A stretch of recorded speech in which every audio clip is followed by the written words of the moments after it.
우선 안나 프로이드의 이 논문은 트랜스퍼런 전이에 대한 논문인데, 전이가 무엇인가는 우리가 많이 얘기를 했는데, 이분도 처음에 전이를 설명하려고 하고 있어요. 환자가 이전에 중요한 대상과의 관계에서 느꼈던 가졌던 모든 정서나 어떤 충동이나 소망이나 이런 것들을 새로운 대상, 현재 있는 대상, 특히 치료 관계에서는 분석가에게 전치한다는 이런 개념을 우선 잘 설명하고 있고, 초반부에서 설명하고 있는 건 전이 해석이 가지는 어떤 굉장히 막강한 힘을 우선 설명을 하고 있어요. 보통 전이 해석을 하는 경우에는 이 두 가지 요소가 다 관찰된다는 얘기를 하는데, 첫 번째가 이두와, 그래서 원본능에서 일어나고 있는 것과, 그리고 또 하나는 이고에서는 어떤 일이 일어나고 있는지. 그래서 이두의 관찰과 이고의 관찰이 동시에 이루어진다. 이게 전이 해석이다 보고 있어요. 그래서 이런 전이 해석은 우선 전이 현상을 통해서 해석으로 접근하는 거죠. 그래서 그렇다면 전이 현상을 어떻게 나눌 것인가 라고 할 때, 전이 현상을 이분은 세 가지로 나누고 있어요. 그걸 제가 간단하게 요약을 해서 여러분에게 말씀을 드리면, 첫 번째 전이는 Transference of libidinal impulses라고 하고 있는데, 성애적 충동의 전이라고 제가 여러분에게 번역을 했습니다. 우리가 보통 욕동을 우리가 본능이라고 얘기를 하기도 하고, 어떨 때는 추동이라고 얘기도 하고, 욕동이라고 얘기를 하고, 드라이브, 인스팅트 여러 가지를 얘기를 하겠지만, 보통 이 욕동에는 두 가지를 얘기를 하죠. 공격적인 충동과 성애적인 충동. 그래서 일단 리비디널 임펄시스가 전이 되는 경우, 환자 입장에서는 실제 상황에 맞지 않은 강렬한 정서를 치료자에게 느끼는 경우가 있어요. 치료자에 대해서 굉장히 큰 사랑, 어떤 때 미움, 시기심 또는 불안, 이런 것을 치료자와의 관계에서, 분석가와 관계에서 느낀다는 얘기죠. 그런데 보통 전이를 여러분들이 알아보는 경우에 이 전이를 알아채기 굉장히 힘든 이유가, 전이를 일으킬 만한 요소가 있다는 얘기예요. 보통은 트리거할 만큼 분석가의 어떤 모습이 과거의 대상의 어떤 특징과 연결되기 때문에, 그리고 실제로 분석가가 가지고 있는 어떤 그런 부분이 있어서 그것이 하나의 원인이 되기 때문에 이분들은 현실적인 감정으로 느끼는 거예요. 전이 정서를 실제 현재 만나는 분석가에 대한 실제 정서로 느끼기 때문에 그걸 이해하기 굉장히 힘든데,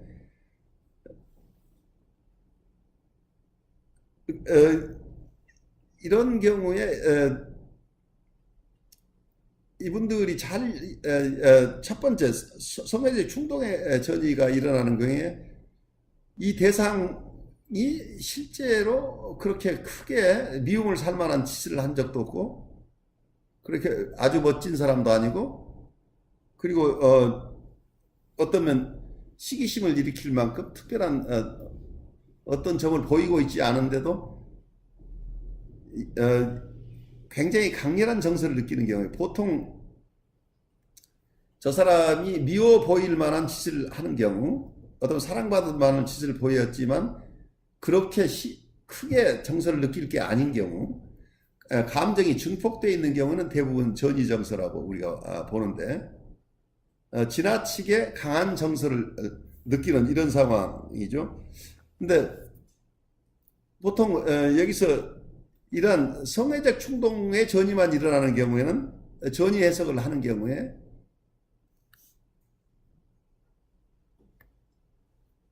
환자 스스로가 이러한 정서가 자기에게 걸맞지 않다고 느끼면서 스스로 그 정서를 의아하게 생각하는 거죠. 그리고 특히 분석가에 대해서 그렇게 화를 내고 싶지 않은데 자꾸 화가 난다. 아니면 특별한 이유가 없는데도 굉장히 열렬한 사랑의 정서가 느껴진다 한다면 이게 스스로도 의아한 상황. 그래서 이거 이고 디스타니하다고 우리가 표현을 해요. 자아이조적이라고 하는데 본인 스스로도 이상하게 생각하는 경우에요. 그래서 이분에게 당신이 이렇게 지금 나한테 화를 내고 있다고 하면 그 전에 방어가 없는 경우는 자기가 생각해도 이게 이상한 거죠.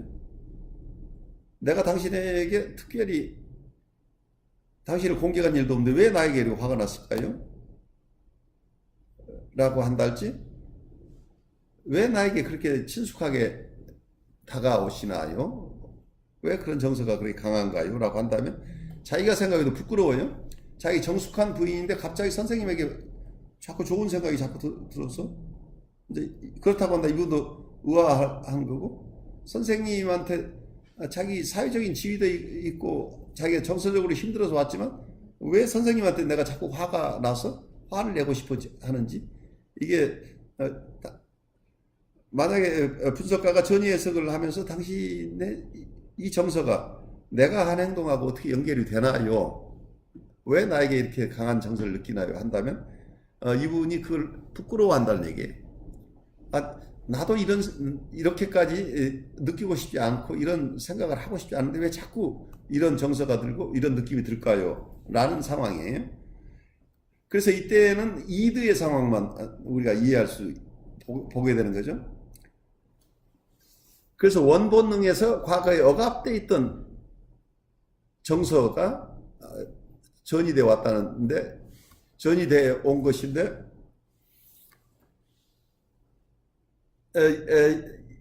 이런 경우 방어까지 가지 않고 충동 자체만 전이되는 경우에는 쉽게 전이 해석을 하면 이분이 납득할 수 있다는 얘기예요. 그래서 이게 당신이 과거에 부모님에게 어떤 느꼈던 정서라고 한다면 모르겠지만 왜 나에게 이런 정서가 나에게 큰 정서가 올까요?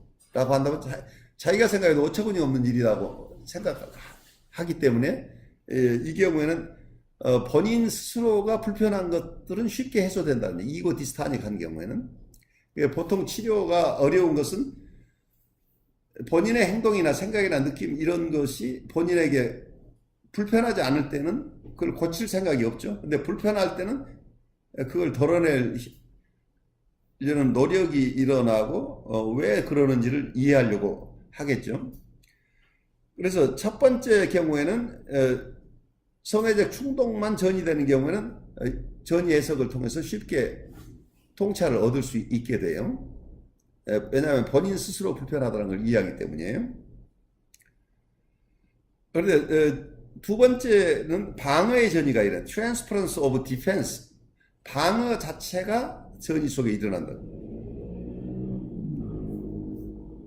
분석 상황에 있는 환자를 지배하는 반복 충동, 우리가 보통 repetition compulsion이라고 그러죠. 반복 충동이 과거의 이드 충동뿐만 아니라 과거의 본능에 대한 방어 기제까지 미친다. 어떤 면은 이 얘기는 굉장히 화가 났을 때 방어는 오히려 더 상냥하게 나오는 경우도 있겠죠. 자기가 굉장히 화난 사람이 자기는 생글생글 웃을 수도 있죠. 아까처럼 리액션 포메이션으로 또 굉장히 자기가 사랑스러울 때 어떤 사람은 오히려 화를 내는 경우도 있죠. 그러니까 어떤 경우에 이 임펄스 충동만 전이가 되는 게 아니고 이 방어도 전이가 되기 때문에 어떨 때 처음에 드러나는 건 방어만 드러날 수도 있겠죠. 그래서 우선은 이분의 방어가 과거에 쓰던 방어 방식, 자기에게 어떤 충동이 있을 때 어떤 리액션 포메이션을 한 사람이 있다고 하면 여기서도 리액션 포메이션이라는 방어 기제를 쓸 것이고, 어떤 사람은 프로젝션을 쓰는 사람은 그 프로젝션을 쓸 것이고, 여러 가지 모습을 어쩌면 공격성이 있을 때는 방어 기제가 자기를 공격하는 것일 수도 있고, 여러 다양한 방어 기제들이 있는데, 이런 방어 기제가 전이되는 경우도 있다는 얘기예요. 그래서 분석의 초점을 이런 본능, 혹은 아까 역동이라고 얘기했던 본능적인 것으로부터 구체적인 방어 기제로, 그래서 다른 말로 하면 즉 ED에서 이고로 초점을 옮겨야 된다. 우선 무의식 속에 있는 어떤 역동이나 본능적인 충동, 이것을 접근하기 전에 우선 방어를 다뤄야 된다는 얘기죠. 방어는 이고의 기능이죠.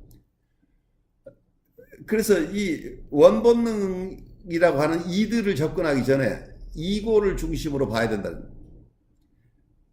초기에 이드 사이칼라지 쪽에서는 바로 자유현상을 통해서 이드의 내용물을 접근하려고 애를 썼죠. 자유현상 속에 이 사람의 공격적인 충동이나 혹은 성애적인 충동, 이런 것들이 만나진다고 한다면 바로 이 원본능 이드에 대한 해석을 할 수 있었겠죠. 이드 중심의 이드 사이칼라지 쪽 입장에서는. 그런데 실제로 임상이 계속되면서 느끼는 건 자유현상을 하는데 자유현상의 방해가 계속 걸리더라는. 그래서 치료 진전이 안 되는 이유가 뭔가 하면 방어가 계속해서 이러한 치료 진전이 일어나지 않도록 방해하는 요소가 있는데, 이것을 보통 우리가 임상에서는 리시스턴, 저항이라고 얘기를 하는데, 그럼 이 저항은 왜 일어나느냐? 평소에 이 사람이 쓰던 방어, 디펜스 메커니즘이 있는데, 이 디펜스 메커니즘을 쓰고 있다는 얘기죠. 그래서 실제 이 사람의 무의식에서 움직이고 있는 정신 역동을 우리가 접근할 수 없게 된다. 이 방어 때문에. 그러려면 이 방어를 먼저 보지 않고는 이드 세계에 우리가 접근할 수 없다는 거죠. 그래서 이고 사이칼라지가 나온 것은 이고 중심으로 우선 환자를 살펴야 된다는 거예요. 이드에 대한 분석에 이전에 이고에 대한 분석이 필요하다. 이고의 분석이라는 게 결국 방어 분석이죠. 그래서 방어 메커니즘에 대한 가장 유명한 책을 쓴 게 이 아나 프로이드예요. 그래서 이고 사이칼라지를 창설한 분 중에 하나가 아나 프로이드라는. 그래서 원본능 혹은 이고 본능 중심으로 봤던 어떤 정신분석의 태도가 방어 중심으로, 방어에 대한 분석, 방어 분석으로 옮겨가는데 결정적인 공헌을 한 게 아나 프로이드입니다. 그래서 어떤 히스토리컬리 굉장히 중요한 얘기죠. 이드 사이칼라지부터 이고 사이칼라지. 그래서 현재의 어떤 정신분석의 클래시컬한 이론에서 나온 가장 주된 흐름을 그래도 이고 사이칼라지라고 봐야 되는데, 이고 사이칼라지 쪽에서 접근하는 것은 바로 우리의 인스팅트로 접근하는 것보다는 방어를 먼저 접근한다는 걸 이해하시면 좋겠어요. 문제는 이게 어려운 게 두 번째 형태의 전이, 두 번째 형태의 전이라는 것은 디펜스를 전이하는 거, 방어를 전이하는 경우에는 자금이 만만치 않다는 얘기예요. 내담자 입장에서는 이거 자체가 이거 신타닉이 아니 이거 신타닉, 이게 자아동조적이라는 표현을 썼는데, 환자 입장에서는 자기가 그렇게 방어하는 것이 맞다는 얘기예요. 자기가 무슨 뭘 방어하려고 하는 게 아니고 나는 저 사람을 정말 사랑한다예요. 아까 어떤 분노 때문에 오히려 사람에게 더 상냥하게 다가가는 사람은 나는 원래 상냥한 사람이라고 우기예요. 그래서 자기가 상냥하게 하는 것 자체는 이 사람은 굉장히 자기한테 기분 좋은 거라니. 이고 신탄이가다는 이고하고 잘 어울린다는 얘기. 자기가 불편하지 않다는, 편안하다는 얘기예요. 자기의 행동 패턴이나 자기의 정서가 편안하다는 얘기죠.